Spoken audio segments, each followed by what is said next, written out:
இந்த நற்செய்தியினுடைய மைய கருத்து என்ன என்று பார்க்கிற பொழுது, நாம் ஒவ்வொருவருமே சுய ஆய்வு செய்து பற்றற்ற வாழ்க்கை வாழ வேண்டும் என்று அழைக்கிறது. சுய பரிசோதனை.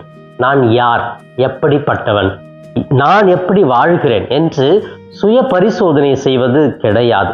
அப்படி என்னை பற்றி நான் சுய பரிசோதனை செய்துவிட்டு நான் நல்ல வாழ்க்கை வாழ்கிறேனா, நீதியுள்ள வாழ்க்கை வாழ்கிறேனா, நேர்மையாக வாழ்கிறேனா, பிறருக்கு உதவுகிறேனா என்று என்னை நான் பரிசோதனை செய்துவிட்டு தான் பிறகு நான் மற்றவரை பார்க்க வேண்டும்.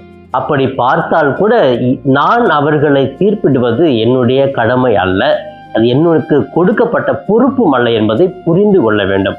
எனவே பிரியமானவர்களே, இந்த மைய கருத்தை வைத்துதான் நானும் இந்த நற்செய்தியினுடைய முழுமையை படித்து 3 முக்கியமான கருத்துக்களை கூட தியானித்தேன்.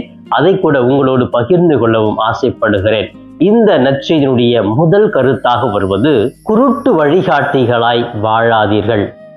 சில நேரங்களில் நம்ம குருட்டு வழிகாட்டிகளாக இருப்போம்.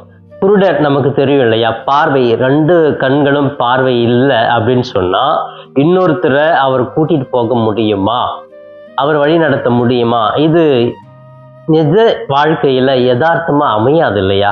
அவருக்கே வழி தெரியுங்க, பார்வை இல்லை, அவர் எப்படி மற்றவங்களை வழி காட்டுவார், வழி கூட்டிட்டு போவார்னா கஷ்டம்.